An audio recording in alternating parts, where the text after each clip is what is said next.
Welcome to the Booze Free Babes podcast for women breaking free from booze and stepping into their full potential. Join our sober sisterhood as we share stories, insights, and tips to help you thrive in your booze-free journey.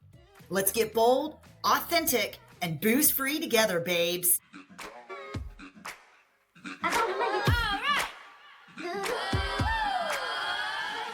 Good morning, babes. We are so excited to see you today. And today we have on Mara from Fish Out of Water. She is a sober curious coach, and she has hopped on today to share us a little bit about her journey, tell us all about Fish Out of Water, and also some cool things that they have coming up. So let's take it away. Mara, how are you this morning? I'm so good. Thank you so much, Ellen, for inviting me to be on this show. It's a pleasure.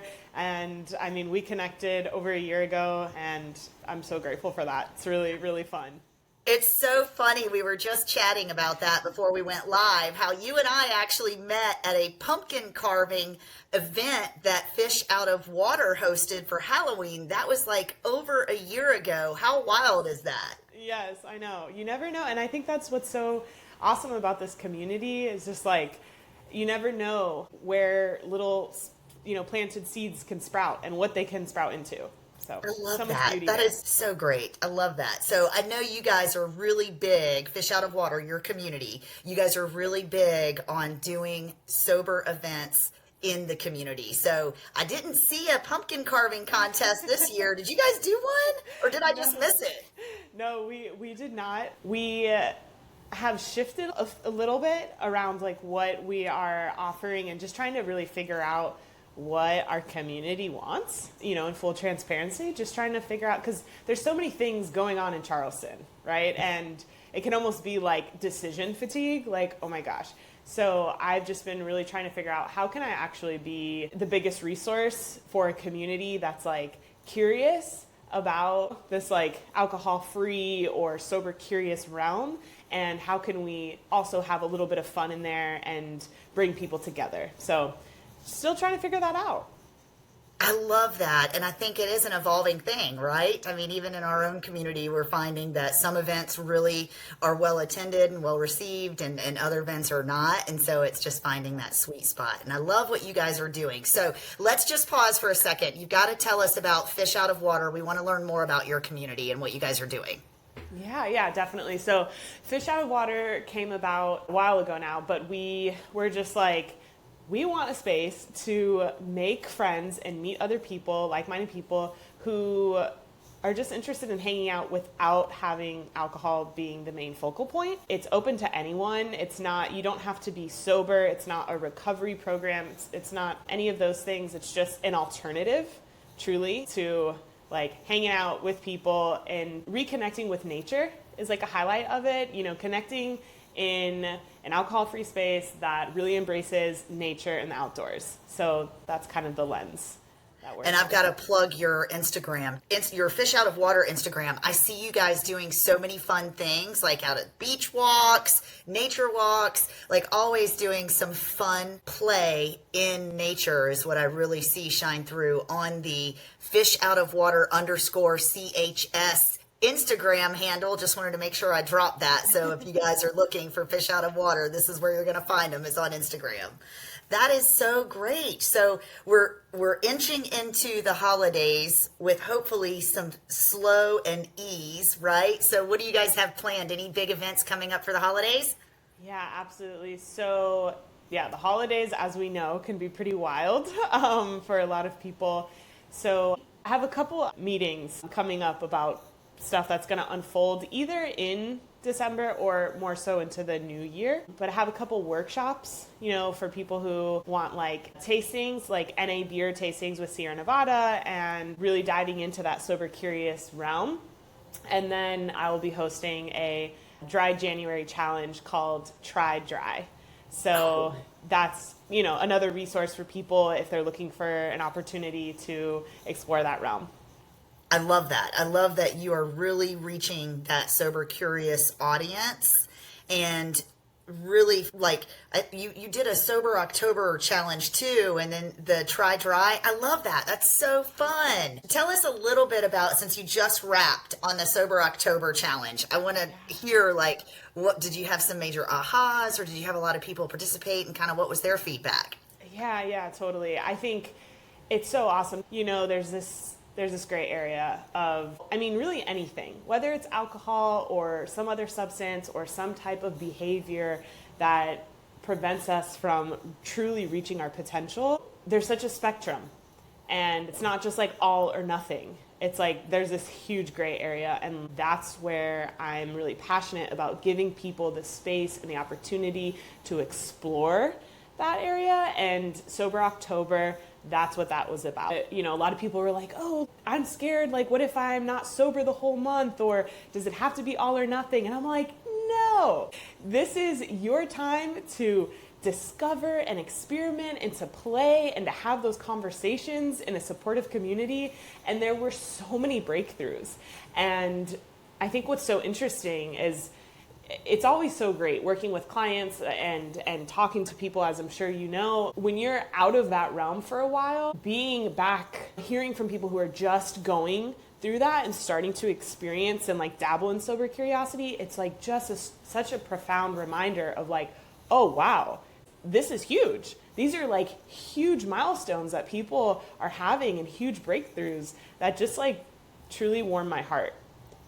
People like, they're like, wow, I didn't know I had this confidence to show up and go to events and be social without drinking. Like, if I didn't do this Sober October challenge, I would have never been able to do that. I'm like, yes, like, let's go, Having that space to connect with other people who are going through this similar situation is so powerful.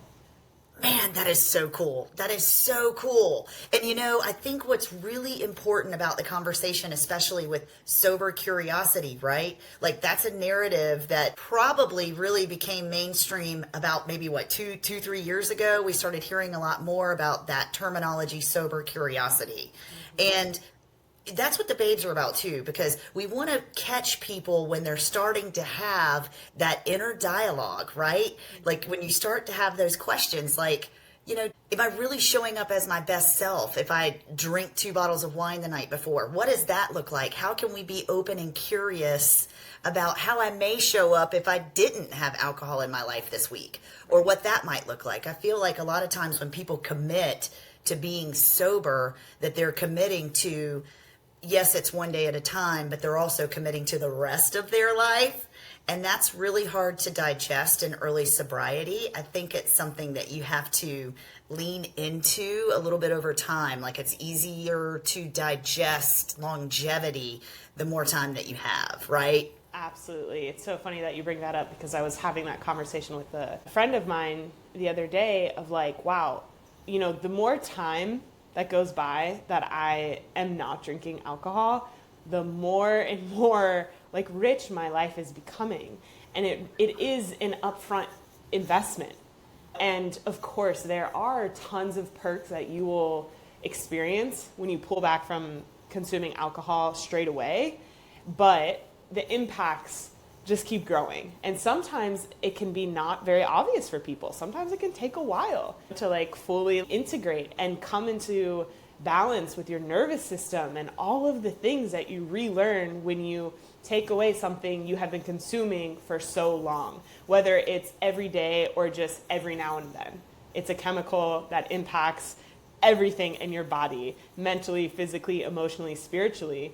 And the longer we give ourselves that space, the more beauty I continue to experience. I know I'm not alone in that. So you are not alone. There's like a magic in the pause, right? Mm-hmm.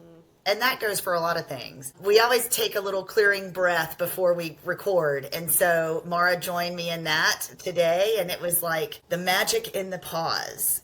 And when we can take that pause in our own life and show up in a different way, there's just so much more room for more possibility.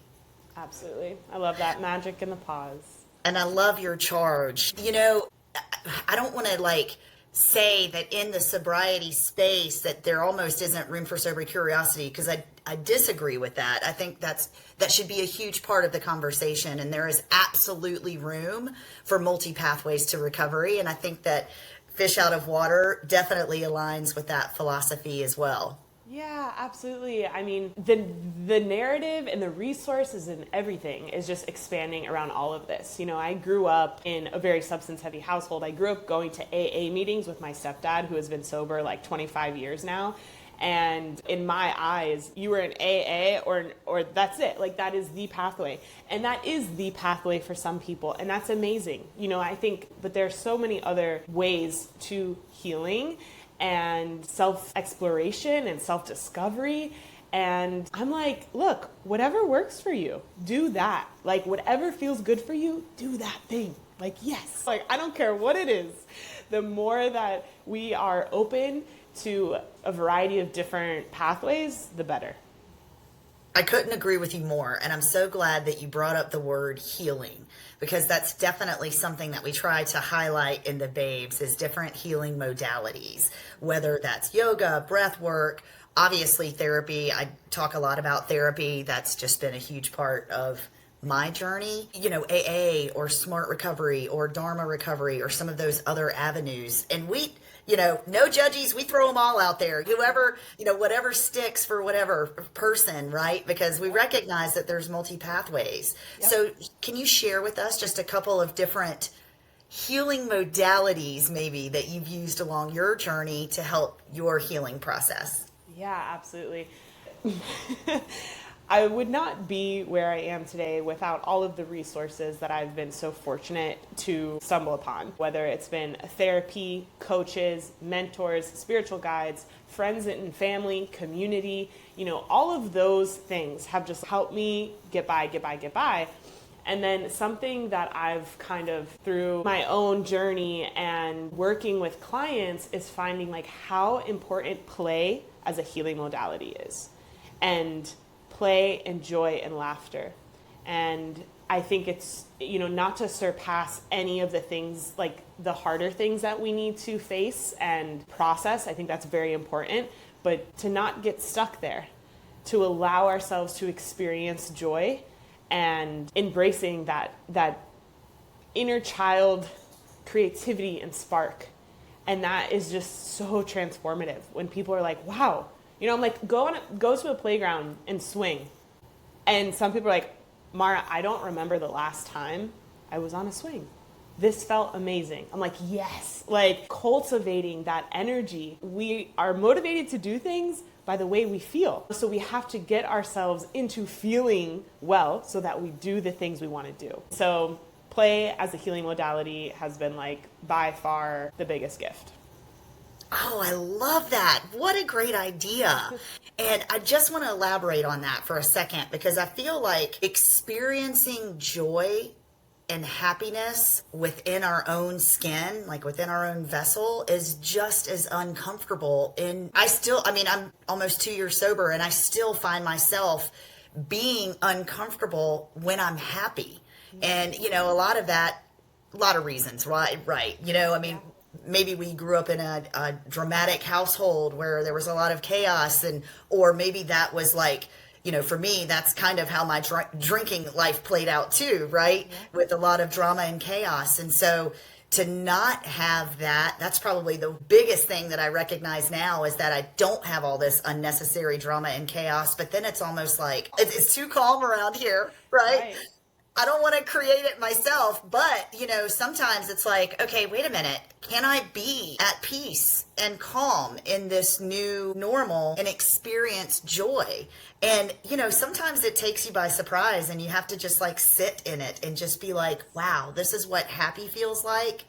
Because it's not something that maybe you've experienced wholeheartedly a lot in your life. Absolutely. And then another thing that you mentioned about the inner child, I also feel like the deeper I go on my healing journey and in recovery, it's like nurturing that inner child and parenting the inner child, or maybe being a parent to the inner child that we didn't have when we were growing up or whatever, and giving that inner child permission to play. That just sounds so yummy. I love it. Yes, it's so good. I know, it's so good, and it really is. I'm like, gosh, why didn't they teach us this in elementary school? You know, like, it's so interesting to learn something as an adult that we should have learned as a child or received as a child. And I hear it's almost like inner child is like a buzzword now, you know, but I'm like, it's a buzzword for a reason. Yes, it might sound annoying or blah, but it's so important, because the thing is, when you truly do nurture your inner child and you speak to yourself in those kind ways and you give yourself that love that maybe you didn't receive as a child, it works. It's healing. Your brain doesn't know the difference between whether you're saying that or you're receiving it from someone else. And which is mind-blowing, you know, like, our minds are so powerful, and it's just such a shortcut to really amplifying, like, your potential, because it's so, you know what I mean? It's like a jump start. Like, it's like a quantum leap. Yeah, like, you want something to help you, like, start talking to yourself the way you wish you were talked to as a child. Like, what did you want to hear? And it really helps. So I've leaned heavily into subconscious integrative therapy on my journey. And what I've learned in that therapy is that the subconscious mind is so literal. Like, it takes the language that we use literally, right? And so very simply, we can communicate to that inner child or that part of us that feels like we need the nurturing. And very literally, we can be effective, I feel like. You know what I mean? And just I don't know if I'm communicating that the way that I mean to, but I just feel like the subconscious can be very literal, right? And that can be a positive and a negative, because that negative self-talk, we can also be very literal in how we dissect that within our beings too. So I'm working on the negative self-talk thing. That's a forever. lifelong word Exactly. habit. Exactly. And I think too, it's important for people to know that that's normal, you know, like, to not beat ourselves up if we find ourselves, like, saying harsh things, and just kind of being like the noticer opposed to attaching to that emotion itself. You know, being like, oh wow, I'm experiencing myself speaking to myself this way. So it creates space between you and actually identifying as that. So the self-awareness component creates that little pause. I guess pause is going to be the buzzword of this one. Yeah. Pause. Powerful pause. Powerful pause. I love that. Okay, that's it, folks. That's what we're naming the episode. Powerful pause. We're done here. No. I love it. All right. So thank you so much for sharing. You shared a little bit about your backstory. I know we covered a couple of resources, but I wanted to also just kind of go over, okay, we talked a little bit about your early journey. Is there anything else that you want to share with us about what kind of was an aha moment that maybe brought you into this place and made you aware of how you wanted to show up with alcohol being present or lack of it being present in your life? Yeah, totally. I think it's a really important part to share of my journey, because I think it's very relatable in that I never had like your quote unquote problem with drinking. Like, I wasn't in trouble with the law, and I wasn't, you know, it wasn't affecting my relationships, and my job was fine. Like, I was your quote unquote average person, right? And however, I grew up in a very substance heavy home and experienced the people that I love the most struggle in that capacity. But I didn't resonate. I was like, that wasn't my story, you know? And so it wasn't until later on when I went through, it was like everything happened at once. I went through a really hard breakup. My career changed and my housing situation changed, like literally all three things overnight. Wow. And I was like, holy cow, like to my soul and in my heart, I was like, I am going to need every ounce of clarity to be able to navigate this chapter of my life.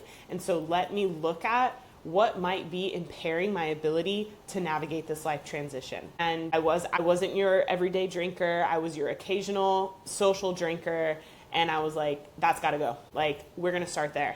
And because when I do that, my clarity, my emotional capacity is like so rocky. And I just could not bear that. and, navigating heartbreak and all these life transitions. I was like, I need to be like as solid as I can be, which was a very interesting thing to experience. And people have brought this to my attention, which I didn't even think of it like this at the time. People are like, wow, that is so cool that you chose to go sober during that time, when a lot of people rely on alcohol to cope through those times. And so I feel very passionate about, sharing that part of my story to be a resource for other people to know that you don't have to do it that way. Because I have one of my mentors says, emotions buried alive never die. And that's good. Yeah. Oh my gosh, and that's if good. you do not, if you're not processing things that are happening in your life, we're human, we have so much going on, there's heaviness, whatever it may be, it doesn't go away. By drinking and numbing and suppressing those things, it's not like it just disappears. No, it's still there. It's gonna bubble up eventually, and in ways that come out bizarre. So just being a support for people to truly, and get that confidence and clarity and empowerment to be able to navigate these life transitions is like what I absolutely love doing. So it's important to know that piece about my story.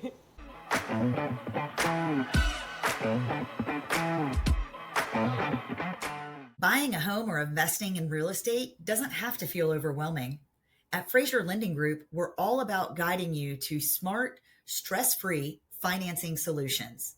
I'm Ellen Frazier, mortgage broker who understands your goals and speaks your language. We make homeownership and real estate investing simple and attainable. So whether you're a first-time home buyer or growing your real estate portfolio, we'll find a mortgage strategy that works for you. Because at Frazier Lending Group, your success is our mission.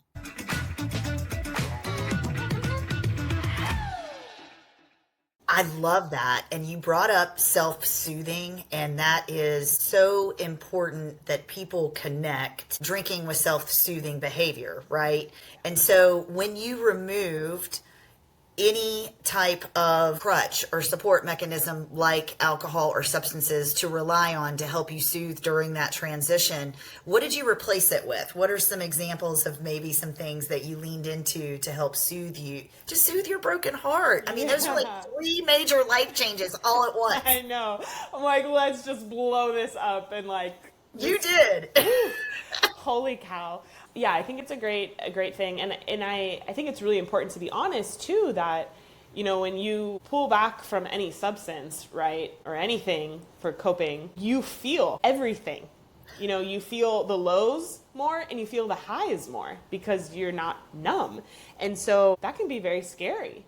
And so finding outlets that allow your nervous system to feel more peaceful is huge. And again, for me, it was play. So going to the beach and surfing, going for bike rides, going to the park and swinging, anything that would bring me back into this joyful, peaceful place of connecting truly with nature and just knowing it's all going to be okay. Just that true acceptance piece. Let your life unfold. You're safe. It's okay. Just let it happen. That is beautiful. Wow. I love your trust and faith that everything was going to be okay.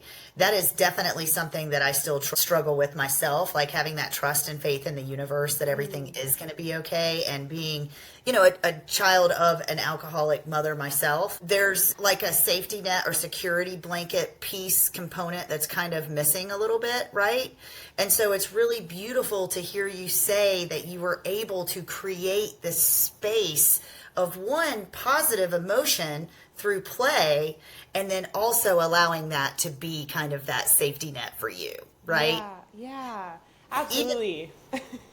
Even just on like the emotional spectrum, right? Okay, we have, we could be sad, we could be fear-based, we could be this, or we could combat those emotions with a physical activity like swinging or playing or doing something fun. Oh my gosh, I love it. I love it. And, not to pretend like I didn't feel those heavy feelings. I allowed myself to feel them for sure. Journaling, you name all the things, crying my eyes out, and then being like, okay, I experienced those emotions. Now I'm wanting to experience some joy.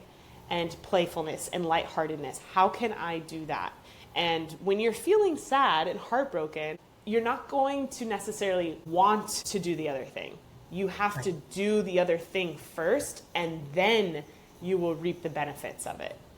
You know, we oftentimes think it's the other way around. Like, I feel bad, so I want to make myself happy. I want to go do this. It doesn't really work like that. It's like, I don't feel good. I want to sit on my couch and cry. Okay, I have to make the conscious decision to get my bottom up and go outside and go surfing. And then afterwards, I'm like, holy cow, I feel great. Well, yeah, like the reward comes afterwards. Yes. I love that. And I love leaving people with toolbox items too, just to kind of fill up their toolbox. We're really big on toolbox stuff on the Babes community. So if you had a couple, let's just say like 3 tips that we could fill our toolbox with, what might that be? Definitely with a strong emphasis on play. Let's see. I don't want to put you on the spot, but No, it's good. I'm just trying to think in what realm, like if someone is interested in a sober curious journey, or in like what capacity. So yes, for someone who is interested in being sober curious and maybe they are looking to lean into behaviors that could be booze free and also supportive from a healing perspective, another way to process emotions, like with a tool. Okay, yeah. So I think the number one thing is, like, if you're having just like this little voice in your head that's like, like I'm starting to think that like maybe I want to redefine my relationship with alcohol, is to embrace the lens of experimentation. Because what is the worst that can happen? Who's ever regretted waking up and not having a hangover?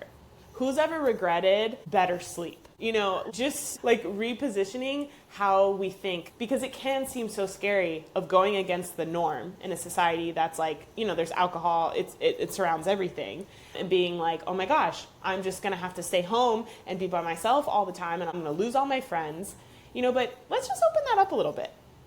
How can we be like, let's put on our scientist hats and glasses and coats and be like, let's go explore. Like today, I'm going to go out with my friends, and this time I'm going to grab a mocktail instead, and I'm going to see how weird this feels. Like, expect the weird. You know, allow yourself to play in the weird. Get weird. Own your weird. Because that's literally all anyone ever wants, like, is to be accepted for who we are. And if we can just like show up and do that, we create more space for more and more people to do that.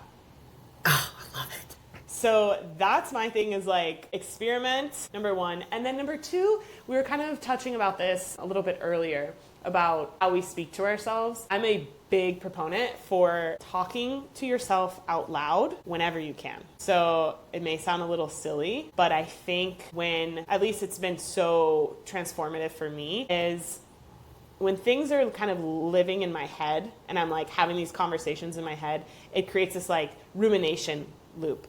And when I speak it out loud, if I'm like in my house alone and I'm like, okay, Mara, so how are you feeling today? Let's talk this through. And I will have a full-on conversation, and it really, really helps me process my emotions in a way that's pretty profound, rather than just like having this inner dialogue. There's something about hearing my own voice, as if I'm speaking to a friend or a therapist or a coach or myself, you know, like. When we put those words out into the ether, then it's like they're real, right? And then we have to hear them back to ourselves. I practice something similarly, but I do it through video. Yeah. And I hate journaling, and I hate to even admit that, because that's definitely something I want to change within myself. But I will like talk to text, or I will do like Google Talk, or I'll type out my journal entries and my notes. Yeah. And same thing, like I will actually speak to my camera and record like something that I'm mulling over in my head. Yes. And then when I play it back, I'm like, whoa, okay. Then I can really dive deeper into, okay, this is the way that you are presenting yourself when you talk about that. And like, is that how you want to be perceived? Is that really what you meant by that? Is that really where your head's at right now? Yeah. Right?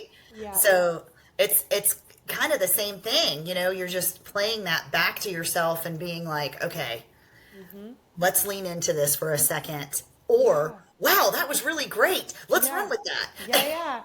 Yeah, it allows, I love the lens of videoing yourself because it gives you the opportunity to become like the observer of yourself. Again, back to that, like giving that pause or that space instead of like, oh my gosh, I'm so angry, da da da da da da da, you know, going off on whatever is going on in your life, in your head, and then like stopping, recording and watching it and being like, oh, like it gives you the opportunity to truly reflect and hear yourself and see yourself experiencing these emotions and then realizing you can just choose to be that person who experiences those emotions but is not so identified with them. Like it's really cool. And I think too, like talking out loud, I grew up in the arts and performing on stage, so I am a big believer in how you practice it is how you will perform it. And so, you know, if you're going to a social event and you want to try not drinking and you want to go with a mocktail, but you're afraid that people are going to ask you, why aren't you drinking? Practice what you want to say out loud. Walk around your house before you go and have that dialogue with yourself so that when it comes out of your mouth, when you're in front of the people, you don't scare yourself. You're confident about it. You know? I love that idea. Practice it how you want to perform it. Let's role play that real quick. Okay. Just because we're actually doing a holiday segment on Palmetto Live, and I'll chat with you about that offline because I might see if you want to do like a mocktail thing with me. But that's one of the things we're talking about is like how awkward it is to be in a social setting and somebody asks you if you want to drink. Now, personally, I always pack my own beverages and I always have my handful with a drink because it's something I did when I was drinking. I always had a drink in my hand. So I always do that now just because I'd rather already have something in my hand. There's no need for you to ask me to make it less awkward for both of us. But I want to role play this with you really quickly because I know we're getting ready to go into the holidays and people are going to be asking us all kinds of questions. Why are you not drinking? Are you pregnant? Like, oh my gosh, all these things. Like, why do we always have to be pregnant? Right. And that's another thing. Just reminding people of like, there's so many reasons why people choose not to drink, and it's really no one's business why you do or why you don't drink, you know? But I understand it takes time to have that confidence to own that. So yeah, let's role play. Okay, so I'll ask you, okay? So, Laura, hey, it's so great to see you at this holiday party. I'm so glad can I get you a drink? It looks like you don't have anything yet.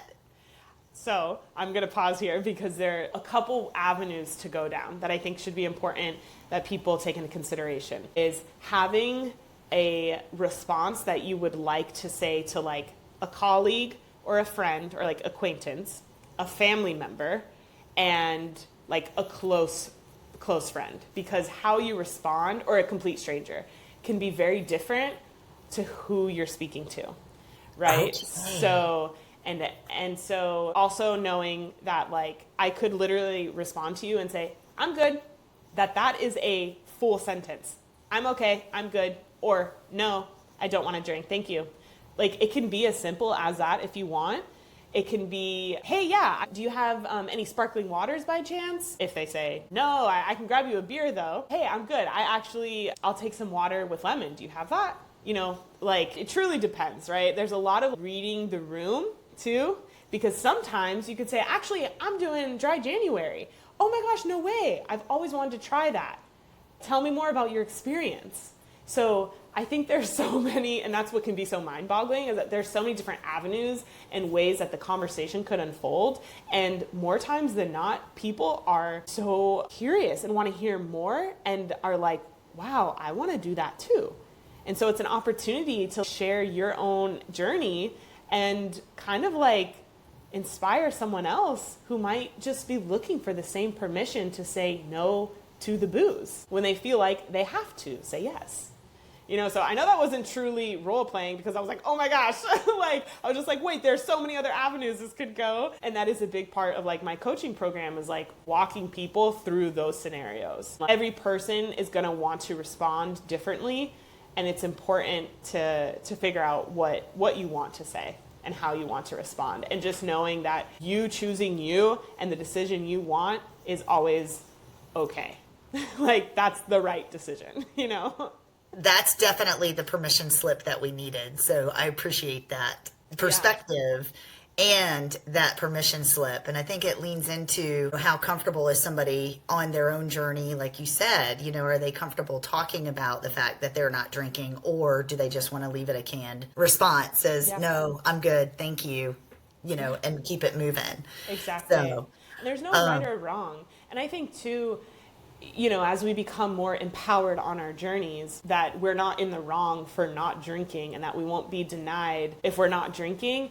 It truly becomes like this edgy, like rebel almost thing to be like, nah, I'm good. Because I think there's like this shame around not drinking. It continues this narrative that you should feel shame for not drinking, or it should be this embarrassing or secretive thing that you're not drinking. When it's like, who really cares whether you're drinking a beer or a juice or water? Like we shouldn't care what someone else is choosing to do with their life. I know. It's so wild. This is like the one space, like, oh, are you freebasing cocaine? No? Okay, well, maybe you should. Here's some at the holiday party. Like, really? I know. I'm like, why does anyone care? I don't know. That is so funny. Okay, cool. I really appreciate you sharing that, because it does empower people to just hear that it is okay to say no, right? Absolutely. It is okay to share your journey, to not share your journey. It's okay to say no. It's okay to elaborate. It's okay to not say anything at all or do anything at all, right? Yeah. Just walk away, ooga booga blah, like whatever, run, whatever so you guys do. Yeah. Too much, I can't handle it. Yes. Like whatever, like just know that you're so solid. Like, it's all good. So you mentioned your coaching program. Tell us how people can connect with you and learn more about your coaching program. I definitely want to make sure that we highlight that for today. Yeah, absolutely. So I have a 3-month program called Sip and Serenity, and it's all about inviting more clarity, soulful clarity, confidence, and joy into our lives so that we can hit our highest potential and really achieve our goals. And as we know, information alone just isn't enough. We can YouTube literally anything in the world, but it's the accountability and the support that allows us to stay on track and achieve what's in our heart. And that's what I'm really passionate about, is helping people truly experience their highest potential. And you can connect with me on Instagram, which is Mara DiMaro, that's my handle, or through Fish Out of Water. And yeah, I have a free breakthrough session on my website that you can just click the link and schedule an appointment. If you're kind of curious about what's this sober curious space, is it really a good fit for me? Or don't know what to say when I go to this holiday party, give me a call. Let's talk through it and see, I'd love to be a support to anyone who is interested about this self-exploration opportunity. I love that. Thank you so much for sharing, and tell us a little bit about the Fish Out of Water community in addition to the coaching that you offer, the community support. Yeah, absolutely. So Fish Out of Water, it is local to Charleston. So if you are in Charleston, it's a great opportunity to meet other people who are also wanting to connect and bring in the elements of nature and play and not have to drink alcohol. Again, you don't have to be sober, it's an alternative, basically, for people who want to get together and kind of make more intentional, deeper connections, but also highlighting that element of play. Love all of those things. Thank you so much, Mara, for coming on today. And we really appreciate, one, getting to know you, following along your journey, and following along with all the fishies out there and Fish Out of Water. I came across your platform in my early sobriety journey, and we connected a little over a year ago. And I hope that we just continue to grow our friendship together and continue to support people in our community that are having those sober, curious conversations. Absolutely. Absolutely. Thank you so much. And yeah, shout out to the babes and all the fishies. Just more and more people are definitely starting to embrace this kind of movement, which is really cool. For some people it is all or nothing, but it doesn't have to be all or nothing if that's not your story. And that's just giving people the opportunity to explore in this realm, try some different hats on. And I think a lot of times we grow up thinking not drinking wasn't really an option because it was just the norm. So now we're in this space where we're being allowed the opportunity to choose what we want our relationship with alcohol to be. And yeah, I just want to say thank you to everyone who is like being brave enough to be like, oh my gosh, I'm interested in that. So it's really cool. And let's keep doing this. We're raising the vibrations. We're stepping into things that bring us more joy and living a passionate life. And I'm grateful to be part of that. I had so many great takeaways from today's call, and thank you so much for coming on and sharing your joy with us, because it just exudes from you, my friend. It really, really does. And I just love being in your presence and in your energy, really, seriously. Thank you for coming on today and sharing with us. And I'm so excited to see what the future holds for both of us, and also what the holiday season holds in store for our holiday events, and also for Dry January coming up. So that's really, really exciting for both of us. I know it seems like we got like a huge uptick in membership in January, and I'm sure you guys did too. So pretty exciting stuff. Yeah. Awesome. Thank you so much, Ellen. I appreciate you. All right, Mara, we will talk soon. Thank you so much for coming on. All right, babes, that's a wrap on this week's episode of the Booze Free Babes podcast. To learn more about the Booze Free Babes, check us out online at boozefreebabes.co. You can also find us on Instagram at Booze Free Babes Podcast. If you're interested in joining our private Facebook group, we invite you to do so. Thanks again for listening, and until next time.